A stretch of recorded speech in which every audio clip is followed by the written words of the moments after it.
Bueno, hola, buenos días a todos y todas. Le damos la cordial bienvenida a esta, para nosotros, primera instancia de difusión con ustedes de la guía de práctica clínica para el manejo de la infección de SARS-CoV-2. Mi nombre es Pamela Burdiles, yo soy profesional del Departamento de Evaluación de Tecnologías Sanitarias y Salud Basada en Evidencia de la División de Planificación Sanitaria de la Subsecretaría de Salud Pública. ¿Ya? Me acompaña en este momento quien va a ser nuestro expositor, que es el doctor Ignacio Neumann. Él es profesional también de nuestro departamento. Y lo que queremos en el fondo es compartir con ustedes un trabajo que hemos estado haciendo tanto nuestro departamento como nuestra división, como la División de Prevención y Control de Enfermedades, porque también nos acompaña Patricia Contreras, la jefe del Departamento de Enfermedades Transmisibles de DIPRESE, y queremos mostrarles en el fondo un trabajo que hemos estado haciendo desde que se inició la pandemia, y que creemos que es un tremendo insumo para ustedes que están en las redes. ¿Ya? Este es un proceso continuo y bueno, Ignacio también les va a contar un poco más de todas las personas que están participando en el desarrollo de esta guía clínica. Así que le doy la palabra a Ignacio para que él inicie la presentación. Como ustedes saben, estamos por webinar Zoom, por lo tanto, ustedes pueden hacer sus preguntas solo por el chat, y al final de la exposición vamos a ir respondiendo todas las dudas que ustedes tengan. Buenos días, voy a compartir mi pantalla. Bueno, buenos días, muchas gracias por unirse a este webinar. Lo que yo les voy a mostrar de la guía no es la guía completa, sino hemos decidido mostrarle algunas de las recomendaciones y en forma un poquito más profunda, también para explicar un poco el proceso, porque una de las, digamos, de las dificultades que hemos enfrentado en el manejo de la infección por el coronavirus ha sido que las cosas cambian, y las cosas cambian con una velocidad que de repente es difícil mantenerse al día. Por lo tanto, de alguna manera, la idea de esta presentación es mostrarle nuestra guía, mostrar dónde encontrar la información, porque puede ser perfectamente que aquí un mes más o 2 meses más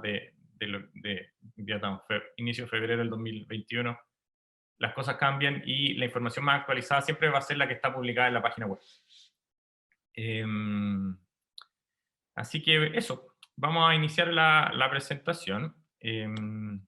Como los conflictos de aclaración de conflictos de interés, en los últimos 3 años, estos son mis conflictos de interés, en el fondo un feed de asesoría por la OMS por un informe respecto del uso de anticoagulantes directos, un gran desarrollo de la Sociedad Americana de Hematología por guías clínicas, feed speaker de la Sociedad Americana de Hematología en un par de oportunidades también respecto a guías clínicas, un feed de asesoría del Ministerio de Salud de Brasil, también relacionado a guías clínicas, y un proyecto Fondesit, también relacionado al desarrollo de guías clínicas. No económico, miembro del Grey Working Group, y también tuve la oportunidad de participar como panelista en una guía internacional respecto al uso anticoagulante en pacientes con COVID, y fue uno de los coautores de la revisión sistemática respecto al uso de mascarilla como prevención del COVID, que fue en el fondo encargada por la OMS y que después posteriormente apareció publicada.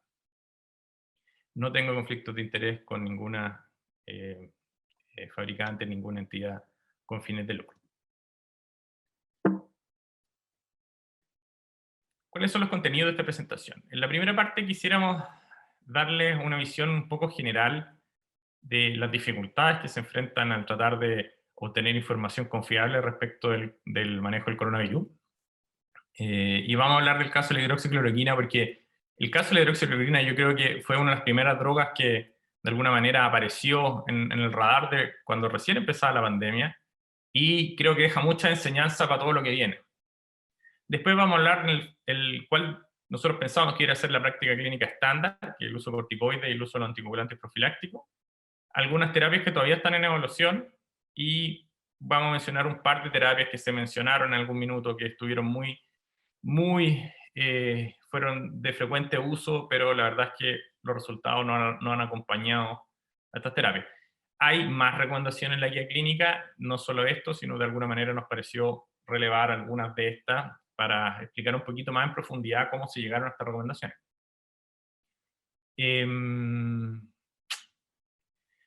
Perfecto, vamos con hidroxicloroquina, el caso de la hidroxicloroquina.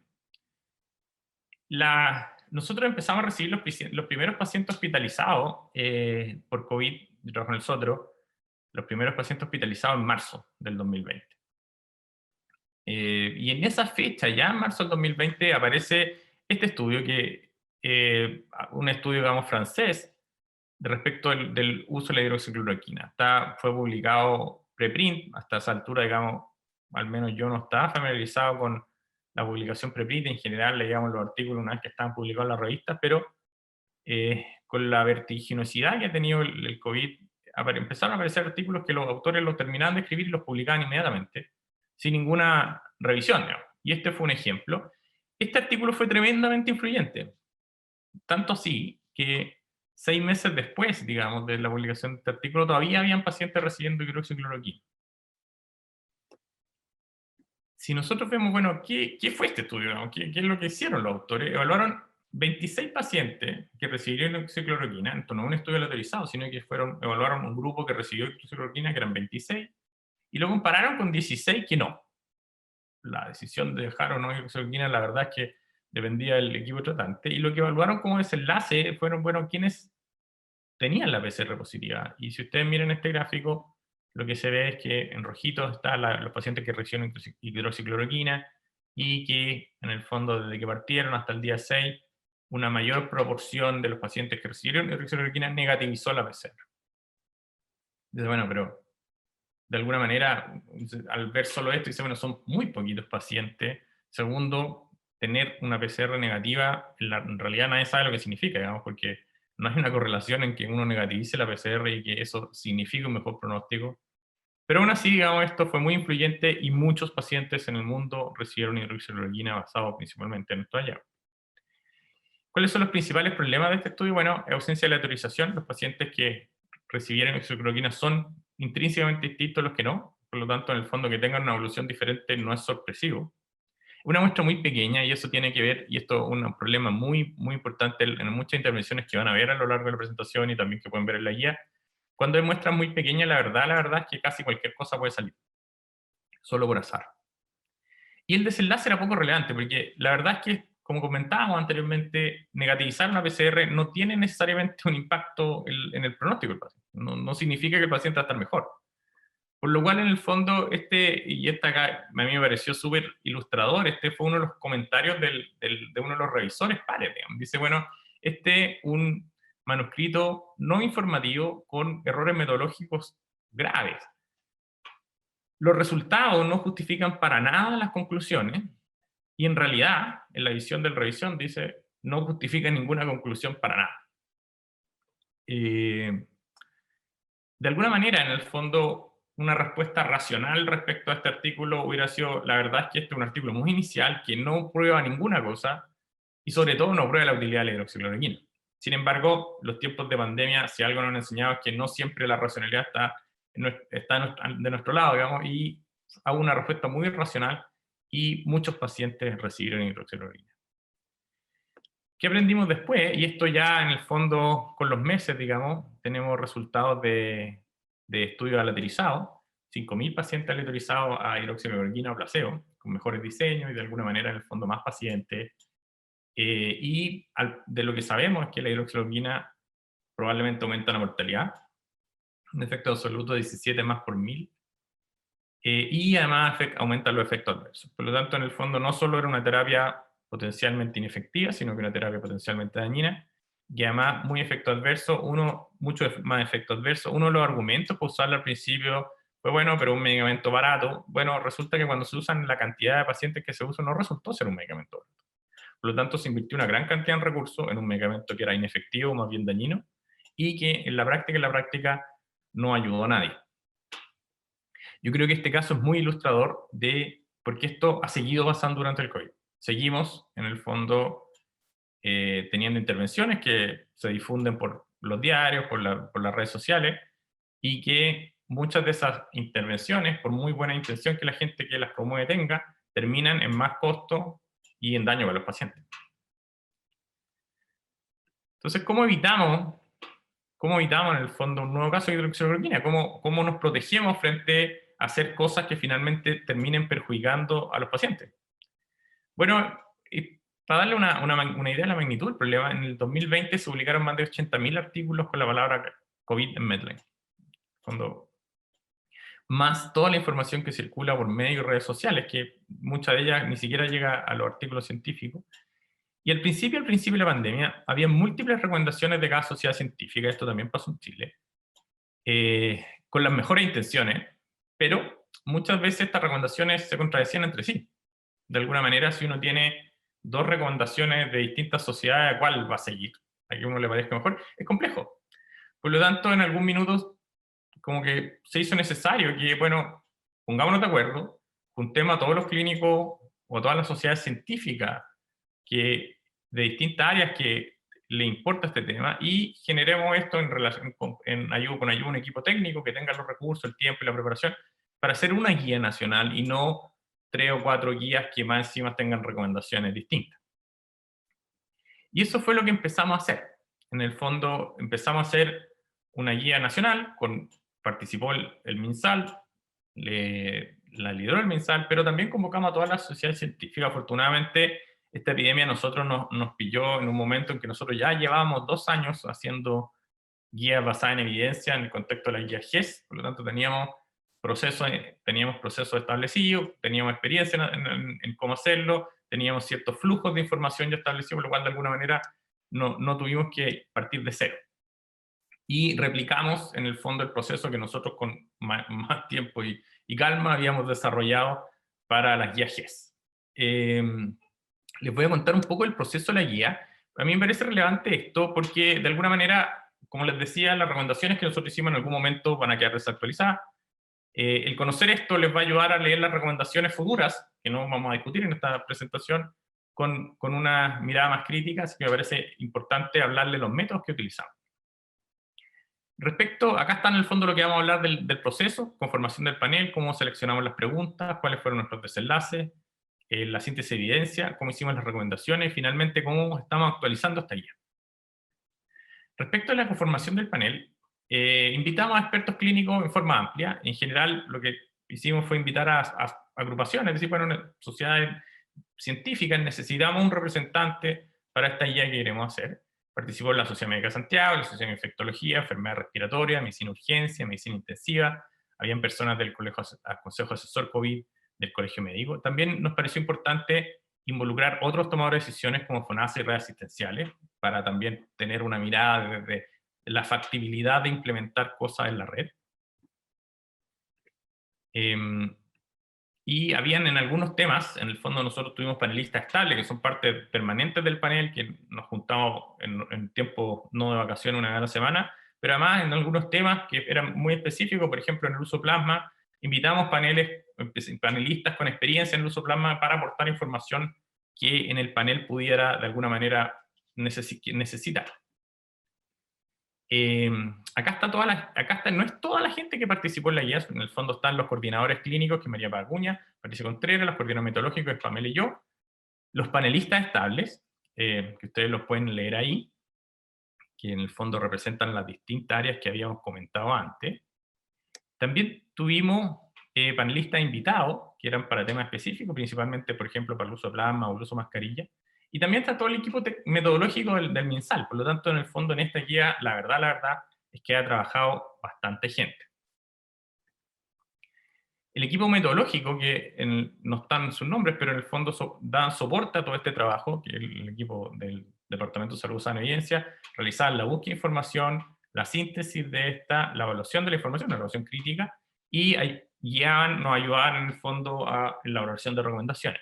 Colaboramos con la academia, en el fondo participaron distintas universidades que nos ayudaron principalmente aportando información respecto de la síntesis de evidencia, y también hay colaboración internacional. tenemos, cada cierto tiempo nos llegan reportes de la Organización Panamericana de la Salud, y tenemos algunos contactos con algunos grupos internacionales que nos permitieron acceder a información no publicada que de alguna nosotros utilizamos en nuestra recomendación. Todo esto también tenía un marco normativo, y esto es importante porque todos los participantes declararon y mantienen actualizados en cada reunión del panel sus conflictos de interés, y hay una política respecto a estos conflictos de interés. Las personas con conflicto de interés quedan excluidas de las decisiones de la recomendación para la cual tienen conflicto de interés. De alguna manera, si bien pueden participar, pueden opinar, en el momento de tomar decisiones, las personas con conflicto de interés se excluyen de la decisión, y estas reglas están todas contenidas en una resolución del MinSal, lo que le da cierta formalidad al proceso. ¿Cómo seleccionamos las preguntas clínicas? La verdad es que nosotros tratamos de proveer información donde pensamos que los clínicos la requerían, por lo tanto, de alguna manera, cada vez que surgía una duda en la comunidad, alguien nos decía, mire, queremos saber qué pasa con este nuevo medicamento, nosotros tomábamos esa pregunta. La pregunta la formulábamos de una manera estructurada, las preguntas que nosotros hemos cubierto hasta ahora, que no quiere decir que no vamos a incluir otro tipo de preguntas en el futuro, son personas con COVID, personas hospitalizadas con COVID. En general, nuestras preguntas están focalizadas en las personas hospitalizadas en esta primera etapa, pacientes más graves con insuficiencia respiratoria, con ventilación mecánica. Evaluamos estrategias farmacológicas en general, salvo el uso de mascarilla, el resto han sido fármacos, porque ese hemos sido, de alguna manera, esas han sido las inquietudes que han llegado a nosotros. Y la comparación ha sido el cuidado habitual sin la intervención. En términos de desenlace, en el fondo, ¿qué queremos prevenir? Nos focalizamos en los desenlaces más importantes para la toma de decisión, que son prevenir la mortalidad y prevenir la ventilación mecánica. Porque el problema de esto es que, lo vimos con hidroxicloroquina, pueden haber desenlaces, que negativización de PCR, que no sabemos bien cuál es el impacto que van a tener el pronóstico de las personas. Por lo tanto, y dado que la evidencia es confusa y de repente no tan abundante, bueno, centrémonos en lo que nosotros realmente queremos prevenir al tratar a un enfermo con COVID, es que no se muera y que idealmente evitemos la ventilación mecánica. No se consideraron, como le comentaba, los desenlaces intermedios, sí consideramos los efectos adversos, y los estudios, por un tema de poder estadístico, habitualmente tienden a juntar desenlaces, mortalidad más ventilación mecánica. Nosotros los consideramos desagregados para tener una visión más clara de qué es lo que previene y qué es lo que no. La síntesis de evidencia, lo que incorporamos son estudios que nos permitan establecer la efectividad de una intervención. Estamos hablando de estudios aleatorizados o randomizados, o cohortes con grupo control. Otros tipos de diseño no permiten establecer la efectividad de una intervención. Si yo les cuento cómo me fue en 100 pacientes con plasma, pero no tengo un grupo control, no puedo saber qué tan más efectivo es el plasma versus no usarlo. Por lo tanto, solamente utilizamos estudios que tuviesen un grupo control. Y estos son los estudios autorizados, los estudios de corte.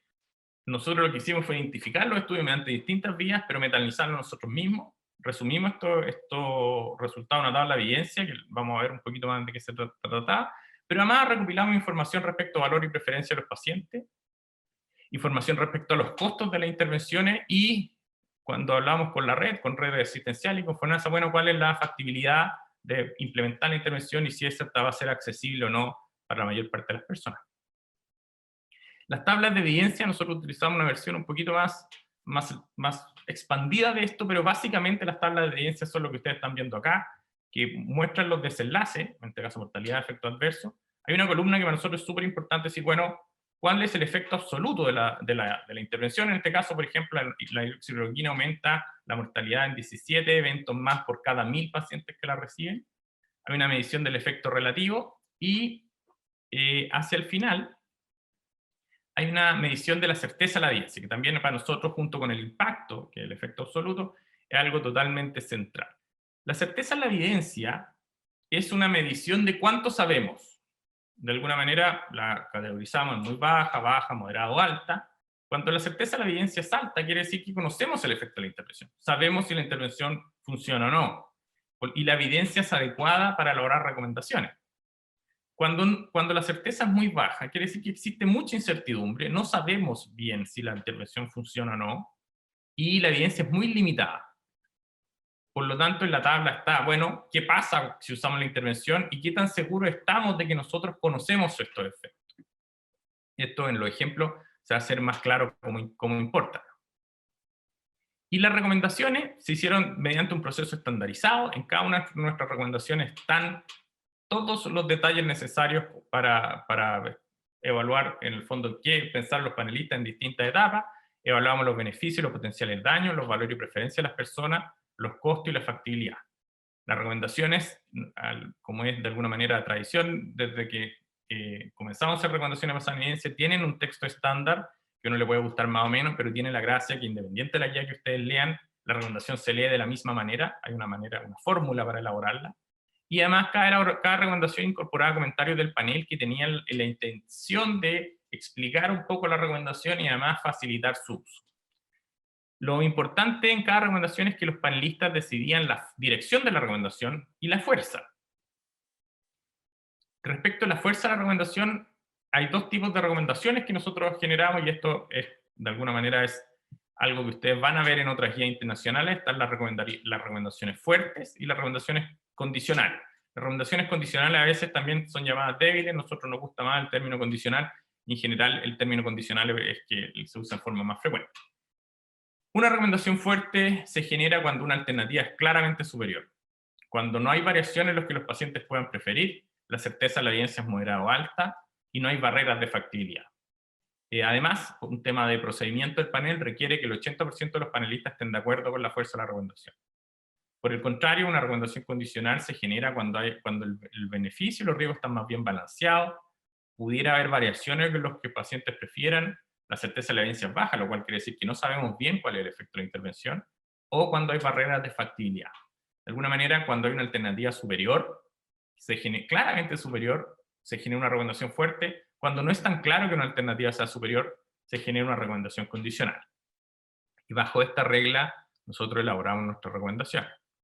Una manera de verlas desde el punto de vista gráfico es esto, en el fondo. Bueno, cuando uno enfrenta una decisión clínica, tiene que decidir si ofrecer o no la intervención.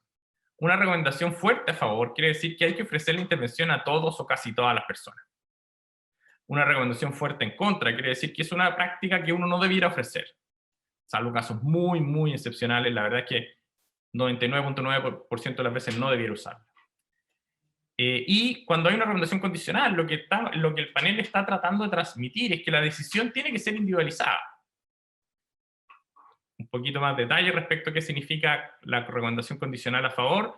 Quiere decir que ofrecer la intervención es lo apropiado en la mayoría de los pacientes, pero pudieran haber excepciones.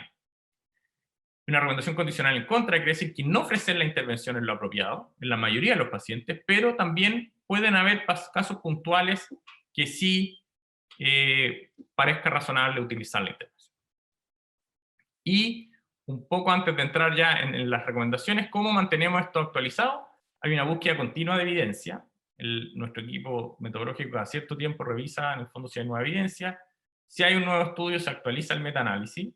Si ese nuevo estudio cambia sustancialmente la evidencia, porque cambia su certeza o la dirección del efecto, se reúne el panel y se evalúa la recomendación. Si el nuevo estudio es más de lo mismo que sabíamos antes, no cambiamos la recomendación ni citamos al panel. Y en este caso solamente se actualiza tal la evidencia. Y en cada recomendación en la guía ustedes van a encontrar cuándo se hizo la búsqueda, cuándo se hizo la actualización de evidencia y cuándo se hizo la recomendación. Hasta ahora, lo que nos ha pasado con la nueva evidencia es que la nueva evidencia muestra más de lo que ya sabíamos, y en el último tiempo no ha habido cambio desde varios meses ya sin cambiar las recomendaciones. Si en algún minuto se genera nueva evidencia que nos aporta información que no teníamos antes y hay que cambiar una recomendación, eso en el fondo se reúne el panel y se publica en la página, y hay un historial de la recomendación y se pone qué recomendación cambió y por qué. Perfecto. Eso respecto a los métodos. Si ustedes tienen preguntas respecto a los métodos, feliz de contestarla. Como ustedes les comentaron al principio, la modalidad del webinar, que ustedes hacen las preguntas por chat. Finalmente, al final de la presentación vamos a tener la oportunidad de discutir un poco y de responder preguntas respecto a los métodos. Vamos a hablar de cosas más clínicas respecto, bueno, cuál debiera ser, a nuestro juicio, respecto de la evidencia actual, cuál debiera ser la práctica clínica habitual del paciente con COVID. Una salvedad, en esta primera etapa la guía nos centramos en el paciente hospitalizado, principalmente porque gran parte de las terapias que están en desarrollo o se estaban probando estaban orientadas al paciente hospitalizado. En la medida, digamos, que hemos de alguna manera informado el manejo del paciente hospitalizado, nuestro plan es expandirlo también a otro tipo de paciente ambulatorio, pero hasta ahora, digamos, las recomendaciones que ustedes van a ver son fundamentalmente para los pacientes hospitalizados, hay alguna para pacientes ambulatorios también, pero el foco es lo que comentamos. Uso corticoide. El uso corticoides es algo que ya se venía haciendo o había evidencia que mostraba su beneficio en pacientes con neumonía grave, por lo cual es algo que no sale del sombrero, sino que es algo que estaba en la comunidad.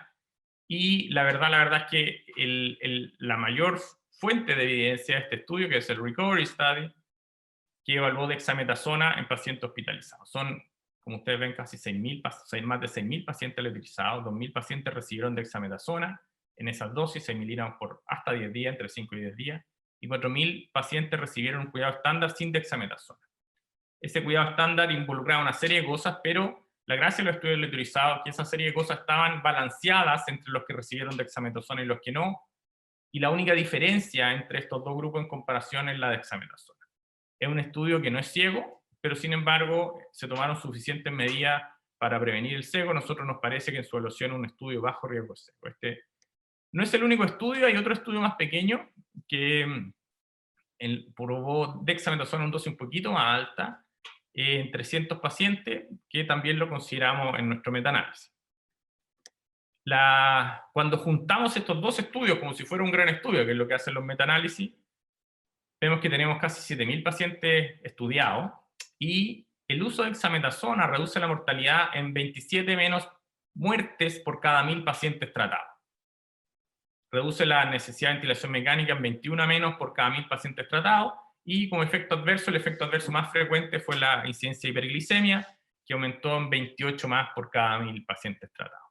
Respecto a la certeza de la evidencia, estamos bastante seguros que la dexametasona tiene un efecto en reducir la mortalidad en pacientes con COVID-19 y también en reducir la ventilación mecánica. Estamos un poquito menos seguros de la hiperglicemia porque el número de pacientes, porque la verdad la hiperglicemia se reporta solo en un estudio y el número de pacientes es un poquito más pequeño. Ahora, sabemos desde antes que los corticoides aumentan la hiperglicemia, así que es bastante razonable que esto sea así.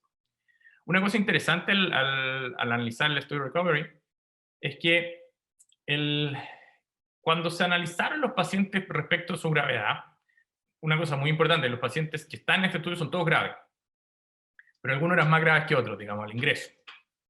Los pacientes que ingresaron en ventilación mecánica versus los que ingresaron con oxígeno versus los que ingresaron sin oxígeno, tenían un efecto distinto a la dexametasona. Este gráfico se llama un forest plot. Si ustedes se fijan en el fondo desde la línea que está marcada en el 1 hacia la izquierda, quiere decir que la dexametasona es mejor, y hacia la derecha quiere decir que el cuidado habitual es mejor. Y lo que ustedes ven son estos cuadrados y con este intervalo de confianza que es la línea, y si ustedes ven no están todos en el mismo eje, sino que hay una diferencia, hay una gradiente entre la gravedad y la respuesta. Los pacientes que ingresaron al estudio más graves parecían tener una mayor respuesta a dexametasona que los pacientes que ingresaron al estudio menos grave. Ahora, estos son pacientes todos hospitalizados, todos graves. Piensen que el grupo que ingresó sin oxígeno tenía una mortalidad del 14%, si uno ve en el fondo el grupo control. Por lo tanto, en el fondo son pacientes que evolucionaron graves, pero al momento de recibir la dexametasona estaban sin oxígeno. Cuando reanalizamos esto, decimos, bueno, veamos en el fondo en los distintos subgrupos cuál es el efecto de la dexametasona. En los pacientes con ventilación mecánica, la dexametasona ayuda a prevenir 120 muertes por cada 1.000 pacientes tratados. Cuando vemos los pacientes que están solo con oxígeno, son 29 menos muertes por cada 1.000 pacientes tratados, y en los pacientes, interesante, digamos, los pacientes sin oxígeno, hay un aumento de la mortalidad de 38 más por cada 1.000 pacientes tratados. La certeza es un poquito más baja porque esto es un análisis subgrupo de la población total, pero aún así parecen resultados bastante sugerentes. ¿Qué tenemos entonces? Tenemos que los pacientes, tenemos tres subgrupos: pacientes con ventilación mecánica, solo con oxígeno y sin oxígeno. En los pacientes con ventilación mecánica hay una reducción muy importante de la mortalidad. En los pacientes con oxígeno hay una reducción que es un poco menor, pero aún significativa, y en los pacientes sin oxígeno hay un potencial aumento de la mortalidad.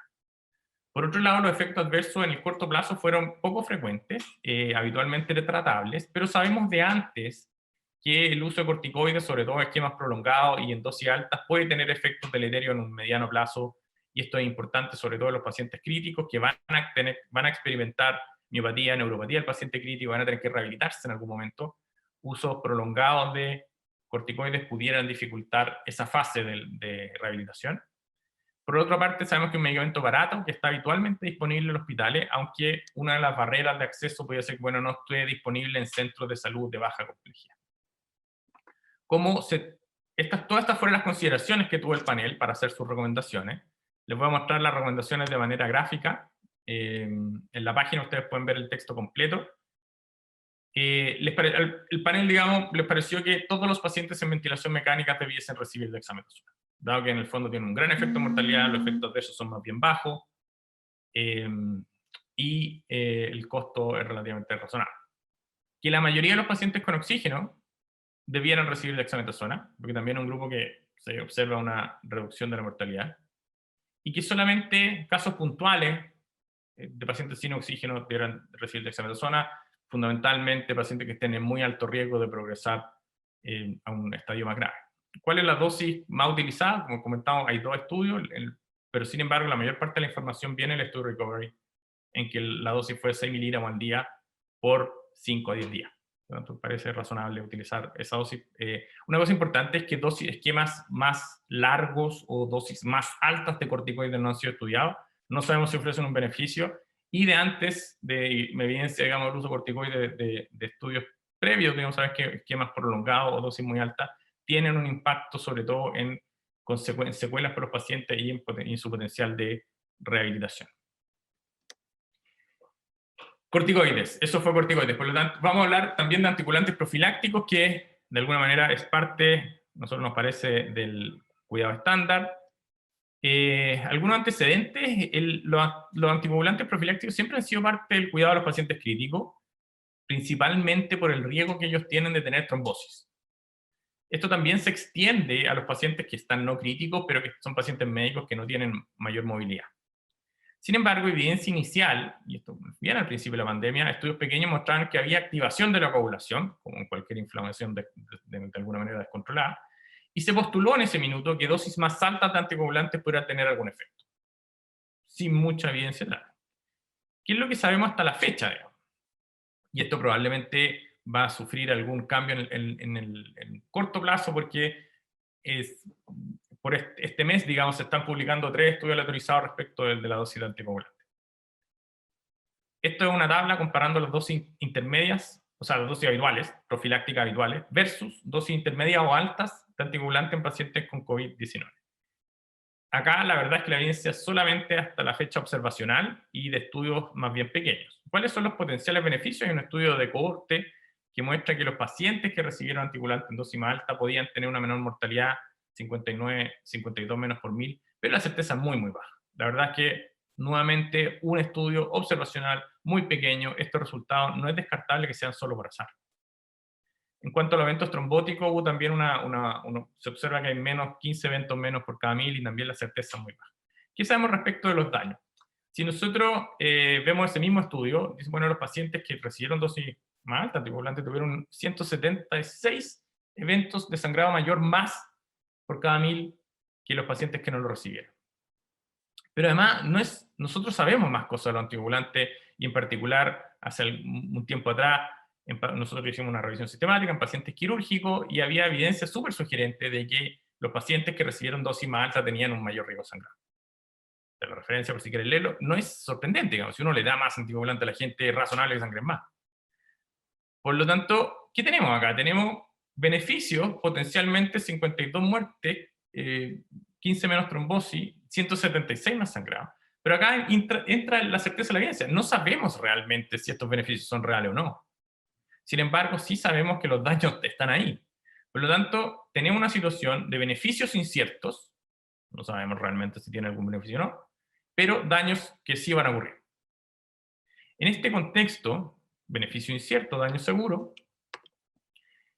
el panel emitió una recomendación a favor del uso de dosis habituales. En el fondo, para la mayoría de los pacientes, lo más razonable parece ser, hasta el momento, digamos, uso anticoagulante en dosis habituales. ¿Cuáles son las dosis habituales? Enoxaparina, 40 miligramos al día, o su equivalente en otra heparina bajo peso molecular. Si tenemos heparina, 5.000 unidades cada dosis. Y solamente en algunos pacientes, casos muy puntuales, uno pudiera usar dosis más altas. ¿Qué casos muy puntuales? Por ejemplo, pacientes con un alto riesgo de trombosis.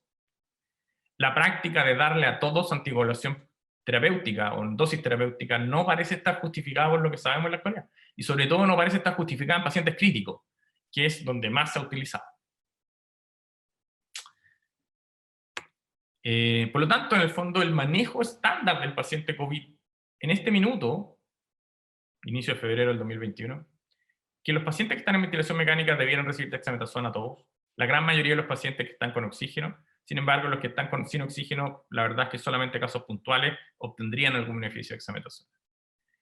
La gran mayoría de los pacientes debieran recibir dosis habituales y solamente en casos puntuales dosis más altas, quienes probablemente los que tengan un mayor riesgo de trombosis. Y esto es todo lo que nosotros podemos decir, mire, esto es el manejo estándar, esto en el fondo de alguna manera es lo que no daña a los pacientes y lo que tiene el potencial de mejorar su pronóstico. Vamos a hablar de algunas otras terapias que se han mencionado también. Plasma convaleciente, mucha difusión, mucho interés nacional en hacerlo. La verdad es que hay 5 estudios aleatorizados, 700 pacientes, que no es mucho. Ahí uno dice, bueno, pudiese haber una reducción de la mortalidad, 60 menos por cada 1000, pero a costa de, en el fondo, un aumento del efecto adverso, principalmente reacciones transfusionales.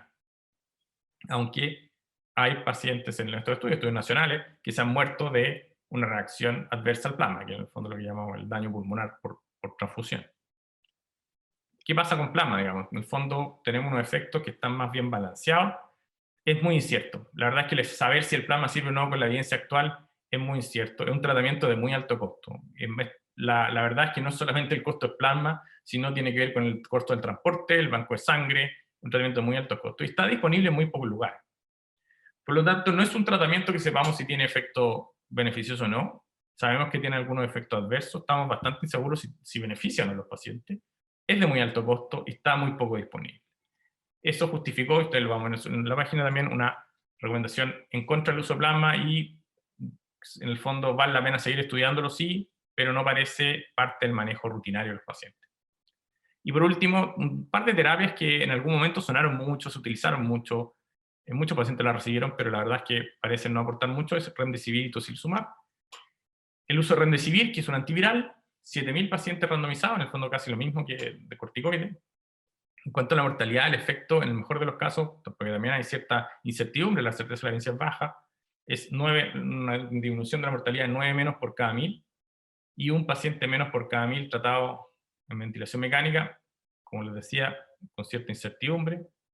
Por lo tanto, tenemos efectos pequeños, muy pequeños. En el fondo hay que tratar mucha gente con remdesivir para obtener algún efecto, y la verdad es que tampoco estamos seguros si los efectos son reales o no.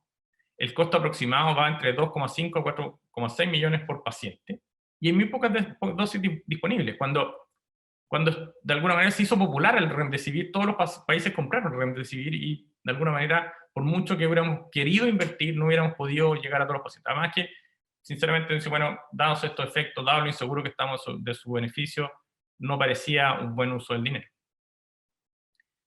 ¿Qué pasa un poquito lo mismo con tocilizumab? Tocilizumab es un antiinflamatorio, básicamente, un anticuerpo monoclonal anti-interleuquina, que lo que buscaba era reducir la respuesta inflamatoria de los pacientes. 1000 pacientes randomizados, lo que hasta el metaanálisis de esto muestra que el uso de tocilizumab podría aumentar la mortalidad y podría así tener un efecto en reducir los pacientes en ventilación mecánica, aunque la certeza de la evidencia nuevamente es baja. ¿Qué tenemos? Digamos, tenemos que entre los efectos pudiera haber, en el fondo, un aumento de la mortalidad, pudiera haber un efecto en reducción de la ventilación mecánica, pero hay incertidumbre respecto a que estos efectos sean reales. El costo de tocilizumab entre 1 y 2 millones por pacientes. Y también es pocas dosis disponibles porque tocilizumab se importa para otras patologías. Si uno quisiera aplicarlo a todos los pacientes con COVID, no habría stock para hacerlo. Y al igual que el remdesivir, aunque quisiéramos adquirirlo, tampoco teníamos stock suficiente.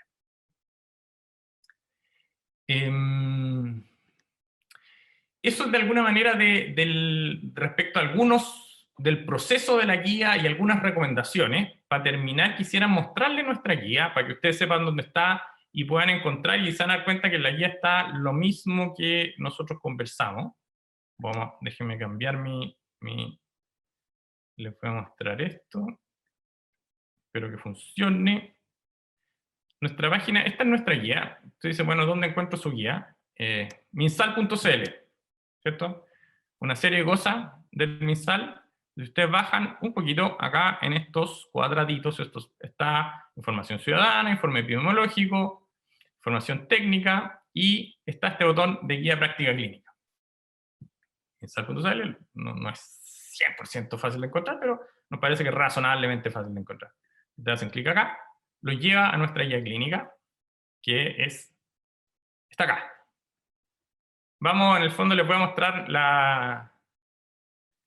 una recomendación que vimos y una recomendación que no vimos, en el fondo, si ustedes usan, por ejemplo, uso de dexametasona en pacientes con neumonía con ventilación mecánica, te abre la recomendación, acá está la recomendación, dice, en personas con neumonía por COVID-19 con necesidad de ventilación mecánica, el Ministerio de Salud recomienda el uso de dexametasona como parte del tratamiento estándar. Se fija una recomendación fuerte, tiene el color verde, que sigue un poquito esta lógica de colores de la representación gráfica de la recomendación. La certeza de la evidencia es baja, principalmente porque proviene de un análisis de subgrupo. Dice, la evidencia disponible sugiere que las personas que presentan un cuadro grave de neumonía requieren ventilación mecánica son las que podrían obtener un mayor beneficio. Habla un poco de las dosis y habla lo mismo que conversamos, que esquemas más prolongados, esquemas en el fondo de dosis más altas. No sabemos si tiene algún beneficio, pero sí sabemos de evidencia indirecta que pueden tener mayor efecto adverso. Asimismo, se desconoce los beneficios de otros, si los beneficios de la dexametasona son extensibles a otros esquemas, por ejemplo, metilprednisolona, hidrocortisona. Si ustedes hacen clic acá, pueden encontrar la recomendación, la misma recomendación en el fondo, pero además están todos los juicios del panel. En el fondo, qué tan significativos son los efectos indeseables. Si ustedes hacen clic acá, pueden ver la misma tabla que yo les mostré. Está un poquito menos bonita porque de alguna manera tiene más información, pero es la misma, en el fondo, tabla que yo les mostré. Están los números, está el efecto absoluto, acá, con dexametasona, sin dexametasona, cuál es la diferencia, la certeza en la evidencia, y un mensaje clave en términos sencillos que explica un poco estos números, porque de repente no es tan fácil de entender. Y por ejemplo acá dice, bueno, hay 120 menos por cada 1000, son los mismos números. El uso de dexametasona en personas con neumonía en COVID podría tener un mayor efecto en personas más graves en reducir la mortalidad. Y si también siguen bajando, pueden explorar, digamos, esta tabla también, por ejemplo, en términos de recursos, están los cuánto cuesta el precio de la dexametasona, de dónde se obtuvo y de alguna manera cuánto sale. En este caso, en el fondo, el tratamiento son 1.500 pesos.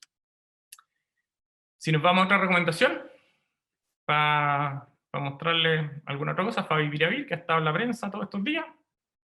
En personas con COVID-19, el Ministerio de Salud sugiere no utilizar favipiravir como parte del tratamiento estándar. En los comentarios del panel existe muy poca evidencia respecto a si favipiravir ofrece o no algún beneficio. Por otra parte, su uso podría aumentar el riesgo de efectos adversos, principalmente gastrointestinales. En la actualidad, favipiravir solo cuenta con autorización sanitaria transitoria para uso dentro de estudios clínicos, como también para de un contexto acotado establecido por 2 autorizaciones de uso provisional. Eso es lo que sabemos de favipiravir.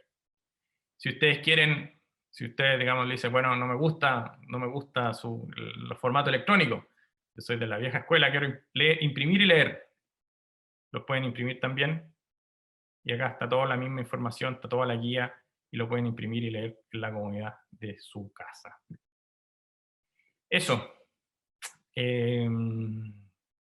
Pame, ¿qué preguntas? Tenemos todavía me comí casi todo el tiempo, perdón por eso. Preguntas. Tengo una que te la leo. Primero me dicen que cuando llega una solicitud de intervenciones a evaluar, por ejemplo, los fármacos que están comentando en redes sociales y todo eso, si nosotros tenemos pensados en evaluarlos. O sea, sí, lo que pasa es que es complejo, porque en redes sociales, digamos, ustedes saben que hasta el cloro se ha mencionado como tratamiento del COVID. De alguna manera, nuestra prioridad es responder las inquietudes de los equipos clínicos. Afortunadamente tenemos representantes de múltiples sociedades, la mayoría de nosotros además trabajamos viendo pacientes, por lo cual sinceramente, y por un tema de priorización y de tiempo, no nos podemos hacer cargo de todos y cada uno de los comentarios de redes sociales, porque por ejemplo, si alguien plantea el uso del cloro para el tratamiento del COVID, esa no es una inquietud de los equipos clínicos, ningún equipo clínico razonable está pensando darle cloro a las personas. Por lo tanto, decimos, bueno, ¿saben qué? Esta recomendación en particular no vale la pena. Sin embargo, fármacos nuevos, por ejemplo, en el fondo el favipiravir. El favipiravir, en el fondo, nosotros ni siquiera lo tenemos en el hospital, por lo tanto, no es una preocupación para el equipo clínico, pero sin embargo ha generado cierto interés social. Y en ese caso, nosotros, de hecho, la recomendación está. Asimismo, les puedo contar que el día viernes vamos a tener una reunión extraordinaria del panel para hacer una recomendación respecto a ivermectina, porque hay más evidencia de ivermectina, interés de la comunidad en saber si sirve o no. Nosotros el día viernes tenemos una reunión para elaborar una recomendación, y también, por ejemplo, a lo mejor ustedes saben, hace poco se publicó un estudio bastante grande respecto al uso de colchicina. También hay una reunión extraordinaria el día viernes para hacer una recomendación al respecto. Por lo tanto, nosotros tratamos de resolver todos los requerimientos de la comunidad, pero siendo súper honesto, en el fondo, el filtro es que sean inquietudes reales para los equipos de salud y no necesariamente todo lo que se habla en redes sociales. Gracias, Ignacio. Mira, tengo otro acá en el panel que en el fondo pregunta qué recomendaciones se podrían hacer en el manejo de un paciente COVID no grave, más bien en el contexto de APS. En el fondo, para evitar que progrese el cuadro clínico cuando son pacientes pluripatológicos, con diabetes mellitus, con hipertensión arterial. Es una pregunta súper compleja, porque la gran mayoría de esos pacientes no les va a pasar nada. Por ejemplo, por muy comorbilidades que ellos tengan, digamos, en el fondo, el porcentaje de pacientes que progresa hacia enfermedad, manifestaciones graves de la enfermedad es relativamente bajo. Por ejemplo, en el estudio de la colchicina, que fue uno de los pocos estudios que se usa en paciente ambulatorio, fueron muy pocos los pacientes que requirieron hospitalización, oxígeno, que finalmente se murieron. Digamos. En el fondo, la gran mayoría, muchas, es cierto que los pacientes con patología, los pacientes mayores de 65 años tienen un más riesgo, pero la gran mayoría de esos pacientes no les va a pasar nada. Por lo tanto, es un grupo, en el fondo, en que muchos de ellos no se van a beneficiar, pero existe el riesgo de efecto adverso. Hay que pensar que los pacientes con pluripatología y los pacientes mayores de 65 años son los pacientes que más experimentan efectos adversos de los fármacos. Por lo tanto, es súper difícil establecer. Yo les diría que en la práctica, hoy en día, hasta que no aparezca la insuficiencia respiratoria, no parece haber nada que podamos hacer. En el fondo, porque, como les decía, muchos de esos pacientes nunca van a tener insuficiencia respiratoria, y si uno se va a los estudios del recovery, el resultado del recovery, se les trató de dar corticoides, digamos, y lo que terminó pasando es que aumentaba la mortalidad. Por lo tanto, es un grupo de pacientes que es muy difícil de manejar. El riesgo de aumentar la mortalidad es real, y con la información que tenemos, la verdad es que es un seguimiento cercano y derivación oportuna cuando empieza la insuficiencia respiratoria, pero profilácticamente hasta el día de hoy no tenemos información de nada que pueda servir. No sé si Gracias, está Ignacio. también está la María Paz también en la llamada, ¿no? Sí, se supone que está la doctora María Paz Acuña, que es nuestra coordinadora clínica. Estaba conectada. Tengo otra pregunta que también va un poco orientado a lo que tú estabas mencionando. En el fondo, sí, hemos pensado en alguna guía clínica que oriente sobre el tratamiento para pacientes COVID ambulatorios. Eso igual es algo que nos ha llegado últimamente, que en fondo a nivel de atención primaria faltan quizás algunas directrices. Entonces preguntan si hemos pensado de hacer una guía que oriente para COVID ambulatorios. Hay Sí. otra pregunta. Lo hemos pensado, lo tenemos en nuestros planes. De hecho, los tenemos como prioridad para este 2021. Como les decía, en el fondo nosotros partimos haciendo recomendaciones por cómo las prioridades, de alguna manera, que nos dijeron: mire, queremos saber qué hacemos con el Tocilizumab, queremos saber qué hacemos con el Remdesivir, y partimos por ahí. El foco, digamos, de la primera ola del COVID estuvo enfocado en el manejo del paciente hospitalizado. La gran cantidad de evidencia fue enfocada respecto a eso también. Pero sí, tenemos como, de alguna manera, nos interesaría mucho expandir hacia el manejo del paciente ambulatorio. Hay algunas recomendaciones, como por ejemplo el uso de mascarilla. No sé si se acuerdan, pero bien al principio había una información de que no había que darle antiinflamatorio. Bueno, nos hicimos cargo también de esas cosas, pero sin duda que es algo que falta. Y también otra cosa que falta es la rehabilitación de estos pacientes, porque en la medida que los pacientes sobreviven la ventilación mecánica y los días de cuidado intensivo, bueno, ahora hay que rehabilitarlo, hay que devolverlo a su funcionalidad. Eso es algo que no tenemos recomendaciones, no hay mucha evidencia, porque los pacientes recién en el fondo están apareciendo sobre los sobrevivientes de COVID, pero en la medida que una de las cosas que a nosotros nos interesaría, digamos, incorporar a nuestra guía también. Em, Bueno, sí, solo como para, si ustedes recorren la guía completa, como dice Ignacio, las primeras recomendaciones que hicimos están enfocadas un poco a vitamina C, ibuprofeno, que están desde el año pasado y que ahora estamos en todo el proceso de actualizarlas si es que hubiese nueva evidencia. Entonces, los invitamos a que puedan recorrer la guía para que vean, nosotros siempre vamos colocando las nuevas o las actualizadas al principio y vamos colocándole una pequeña alerta. Acá, bueno, que Ignacio ya un poco respondió porque dice, quería saber si hay alguna recomendación con respecto al uso de famotidina y colchicina. Como La va, se- la va a ver. la va a ver. El día viernes tenemos una reunión para famotidina, no, digamos, de alguna manera el uso de colchicina, el principio activo, digamos, de alguna manera lo que generaría el efecto sería potencialmente la colchicina. La evidencia proviene básicamente de un solo estudio. Y el día viernes tenemos una reunión con el panel y probablemente durante la próxima semana, y para que vean que en el fondo la guía se mantiene actualizada y cambia semana a semana, digamos, no es siempre la misma, probablemente van a poder encontrar una recomendación al respecto. Digamos. Yo no quiero adelantarlo, digamos, porque no es fácil la discusión y prefiero tener la discusión con el panel antes de decirles cualquier cosa.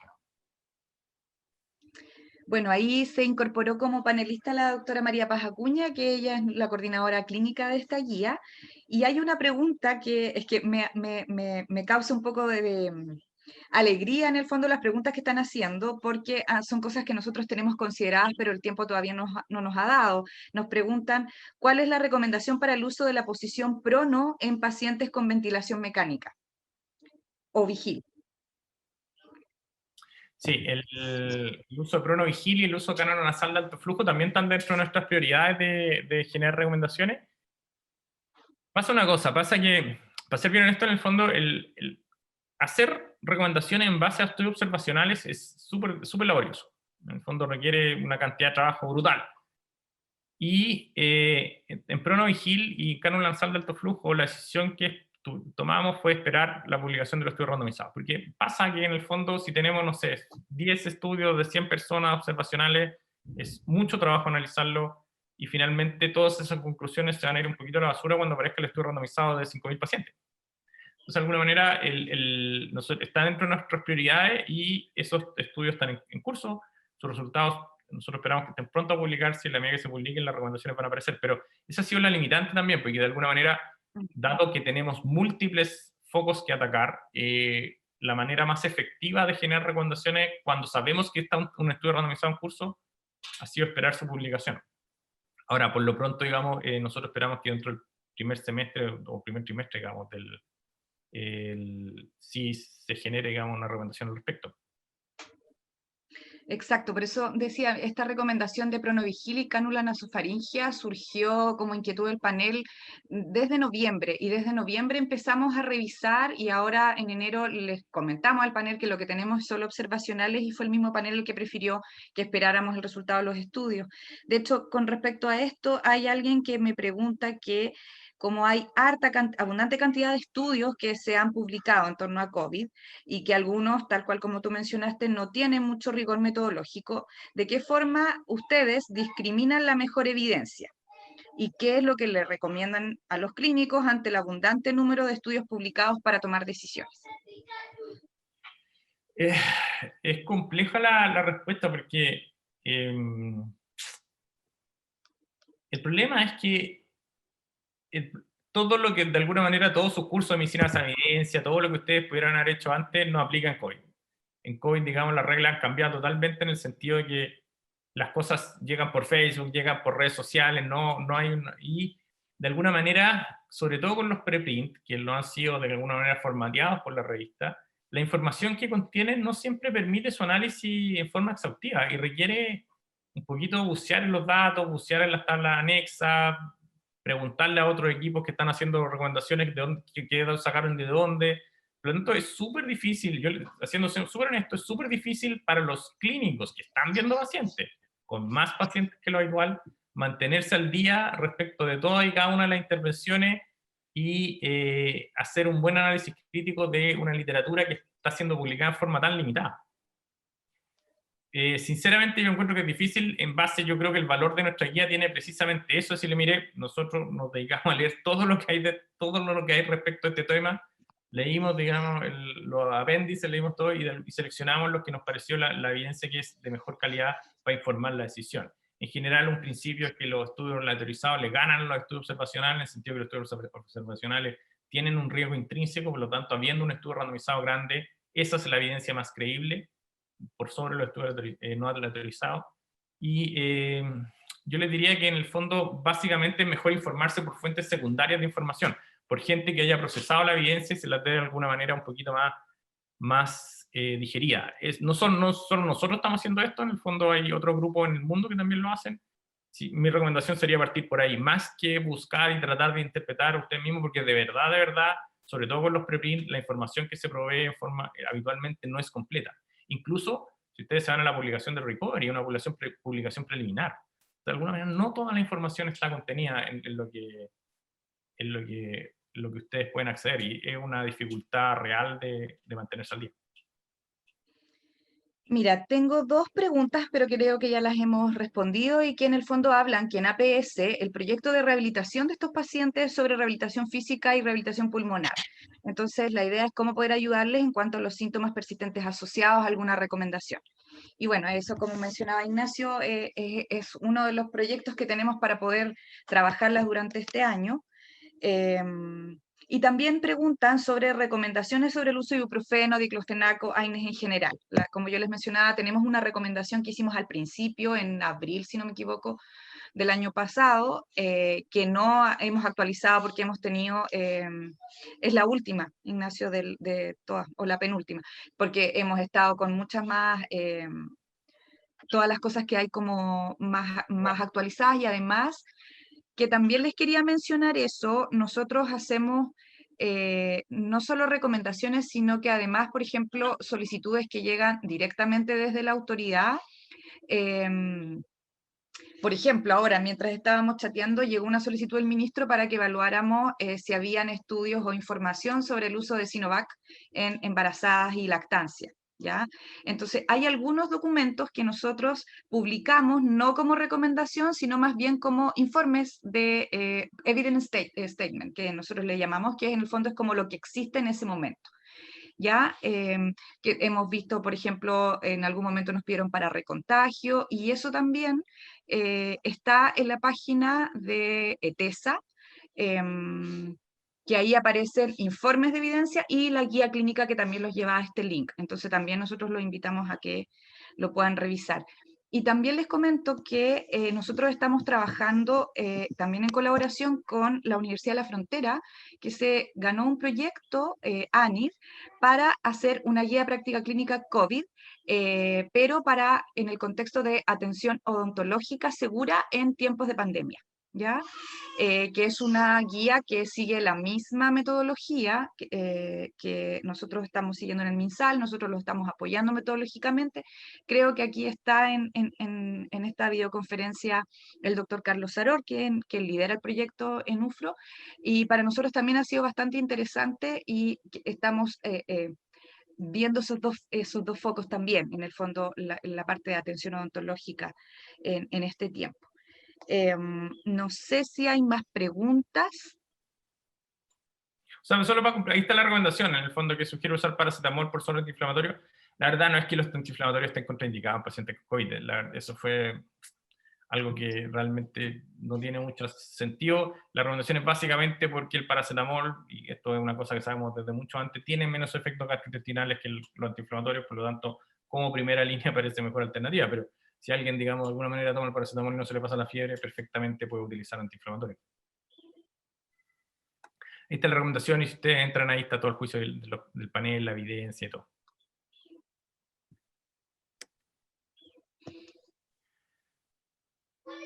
Bueno, nosotros, veo que no hay más preguntas, nosotros les agradecemos mucho su participación.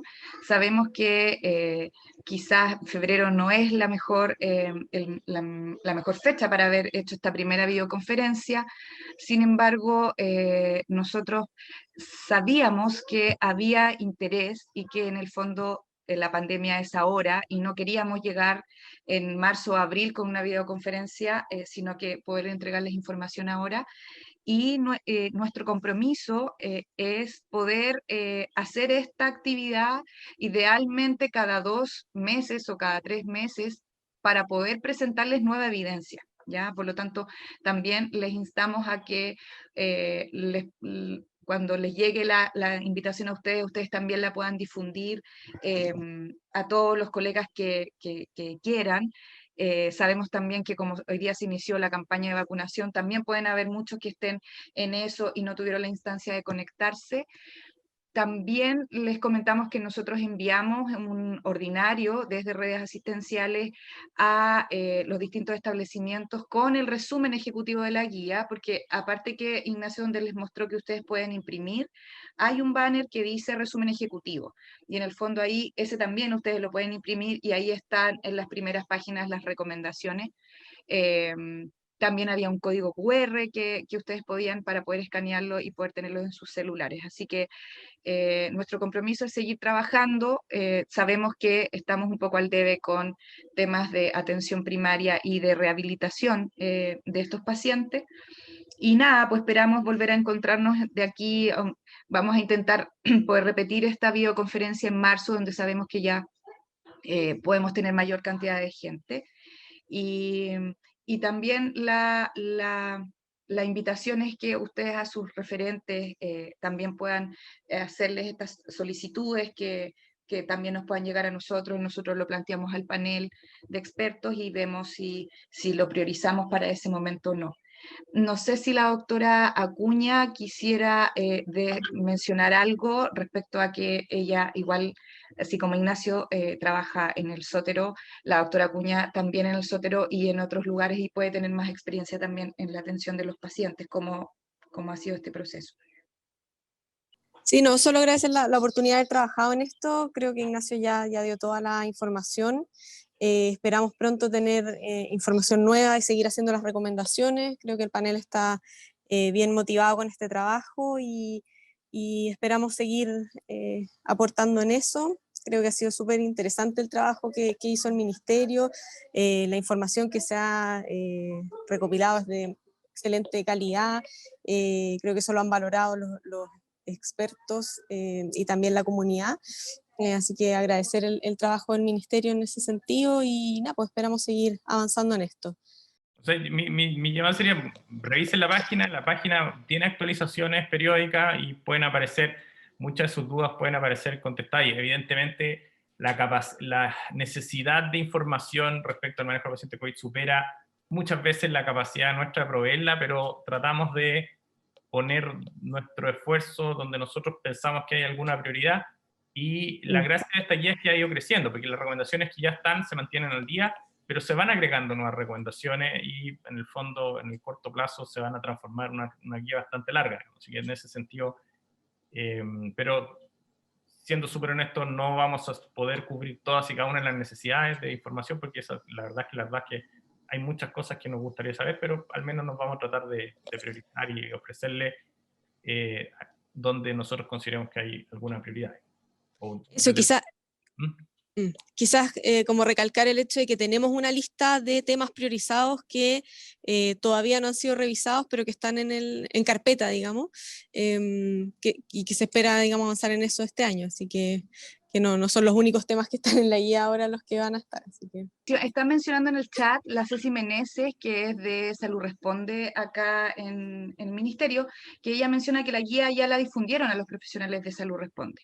Entonces también ahí es una instancia para que ustedes se puedan ir actualizando de lo que nosotros vamos trabajando. Como dice María Paz, hay hartos temas que nos han pedido, pero nuestro departamento vemos todas las guías clínicas GES, no GES, vemos muchas evaluaciones de efectividad para Ricarte Soto, para FONASA, para GES propiamente tal. Entonces, y no somos un equipo tan grande, pero tratamos de hacer todo con la mayor rigurosidad posible. Entonces, vamos avanzando y a medida que mientras ustedes más necesiten información, nosotros estamos súper disponibles y con hartas ganas de poder aportando un granito de arena desde acá, con la mejor evidencia. Fernanda, no sé, yo creo, nosotros, nuestro trabajo es hasta acá. Bueno, ahí nos están dando algunas felicitaciones, muchas gracias, nos dicen presentaciones una vez al mes.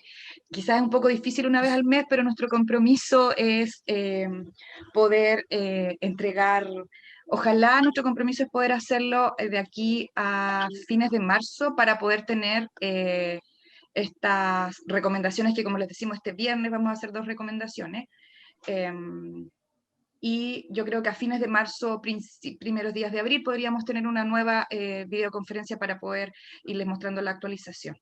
¿Ya? Así que por nuestra parte nos despedimos, les agradecemos su participación y también le damos las gracias a Hospital Digital que nos ha facilitado la plataforma para poder llegar a más personas. Así que nada, muchas gracias y nos vemos pronto.